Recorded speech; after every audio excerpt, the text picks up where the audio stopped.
Hello, in this presentation we will be discussing the transaction thought process, a thought process used to record transactions in a systematic way.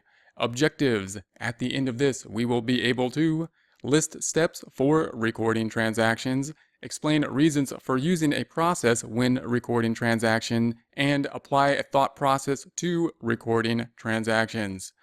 First, we're going to recap those rules we talked about in the prior presentation. If you have not seen the rules for the prior presentation, we recommend taking a look at that. These rules are the rules we are going to use in order to construct a thought process. The rules being something that are just part of the process, things that have to happen. The thought process being a system that we are going to use in order to learn this information as quickly and efficiently as possible and be able to record transactions as quickly and efficiently as possible. So remember the rules for any transaction. We're going to be recording transactions as they relate to the accounting equation. Later we'll be recording transactions with debits and credits. These rules will remain the same. Those are: every transaction has at least two accounts affected. Remember that the accounting equation account types are not the actual accounts, meaning assets, liabilities, and equity are not the actual accounts. The actual accounts are the sub-accounts. For example, cash, assets have cash, accounts receivable, and equipment as the actual accounts, which are account type asset accounts.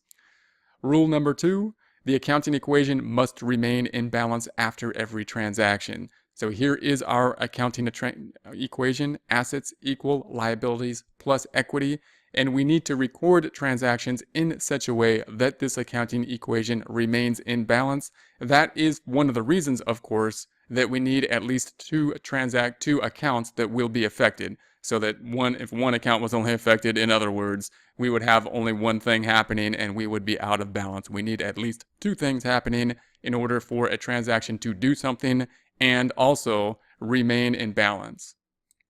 Thought process. Now that we know those transaction rules, we're going to think of a thought process, and the reasons for the thought process are: one, that it's going to help to get us moving. Many times in the accounting process, accounting is one of those situations where if we don't know what's happening, we cannot move forward. It's either we know what's going on and we can move forward, or we hit a wall. A transaction process can help us to start moving forward. We start thinking through the steps that will get us going forward. Another reason for a transaction process, even if we are good at recording financial transactions, is that it's going to make it easier. It's going to be a faster process. The point of a process is to make something more efficient. A process can make things more efficient. Also, as people first learn accounting transactions, they often tend to memorize entire transactions that are pretty simple transactions, but if we have a process, we can then apply the same process to much more complex transactions as we get to more complex journal entries later on. When we get to journal entries that have a lot more accounts involved, it's much more difficult to just memorize the entire transaction, which accounts are going to be debited and credited. It's a lot easier for us to go through a thought process and construct the journal entry in a methodical way and think through it in this system.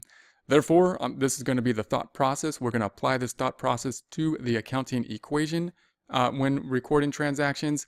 A similar to same thought process will be applied when working transactions related to debits and credits. We're going to start with the question of, is cash affected? Cash is going to be involved in many of the transactions we're using. It's going to be involved in pretty much all the cycles, including accounts receivable cycle, the revenue cycle, accounts payable cycle, the purchasing cycle, and the payroll cycle. So not every transaction will have cash involved, however, but pretty much every cycle will have cash involved, and cash will be involved far more times in journal entries than any other account. Therefore, we're going to use that to first think of cash in order to start constructing the journal entry. It's also easy to know whether cash is going up or down. When considering other accounts, it's more difficult for us to know whether the account is going up or down, and later on more difficult to know whether or not we should debit or credit it. Cash, we will pretty much get that pretty soon automatically, especially since we are dealing with cash so much. If cash is affected, then we want to see, is cash going up or down? Is it increasing or decreasing? Once we know that, we can record cash. We can record that part of the transaction and then focus on the other account that is affected. Typically, in the beginning here, there's only going to be one other account is affected. So once we know what's happening with cash, we can say what other account is being affected in the accounting equation and use what happened in cash going up or down to assess whether or not the other account is going up or down. What if cash is not affected? What if we have one of those transactions, one of those like 25% of normal transactions where cash is not affected? Then I would think in our process, we want to think about what did we get? What did we get, often being something like a supplies or an expense. Often if we're getting something like an asset, it's an asset. It acts the same as cash. Therefore, it's going to be easier for us to know whether it's going up or down. Later on, it'll be easier for us to know whether we should be debiting or crediting it. Once we have that, then we can use that knowledge, debiting or crediting or increasing and decreasing, to whatever account we received to help understand what we should do to the other account that will be affected. Step 1, is cash affected? If we take a look at our transaction, we're going to say, go through our thought process. We will now just apply this thought process to a few transactions. The first transaction, we're going to ask our first question, is cash affected? And we're going to say, within this transaction, we're going to say that cash is affected, and we're going to say that cash is increasing. Then we're going to say, question number 2, what other account is affected? In this case, we got the cash for a loan that was taken out. We're going to say that liabilities is the other account that is affected. Now, if we know liabilities is affected and we know cash went up, if that's all we know, we still know from that the liabilities needs to go up. Why? Because cash went up, and therefore this side of the equal sign, if liabilities is an account that is affected, also needs to go up. So we can determine what happens to the other account, of course, by using the accounting equation and the effect on the cash. This is the reason that we want to see what happened to cash first. So step 3, of course, is to determine if the non-cash account is going up or down. It's also useful to be able to look at this and then consider the other side of the transaction, this side, as if we didn't really know what happened to cash in order to double check our work. Therefore, we know the liabilities went up because the asset went up. We also can think about the liabilities and think about what happened here. In this case, we got a loan for the business. So the loan is a liability account. The bad thing went up, meaning the amount of money we owe back for the loan is increasing. So typically we want to go through these steps. We first want to look at cash. We would then want to see what the other account is doing by in a relation to cash, and then double check what the other account is doing by thinking about the other account. This being a liability account, does it make sense that it's going up? It does, because it's a liability account and it's increasing because we owe more money. Once we have the two accounts, we may want to think, is there another account that's affected? This is the whole transaction, but we may say, is there any other asset affected? Is there any other liability or any other equity? If there's not, then these are the only two accounts. If we have dollar amounts, then these two dollar amounts for cash increasing, liabilities increasing, would then be the same. Now, if we go back to step 1 and we say, well, what if cash is not affected? If cash is not affected, then I would think about what are we getting. For example, if we did work on account, meaning we did work and have not yet received cash, we still got something in that transaction. We got something that's intangible, something that's not physical. We got an IOU, and we typically call that a accounts receivable account.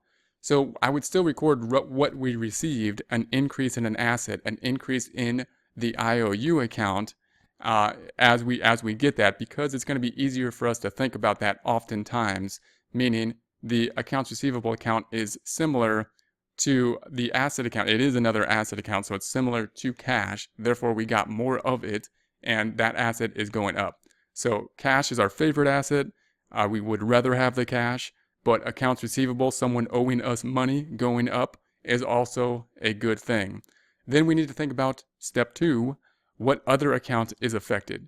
In this case, we're saying equity is affected in that income is being earned.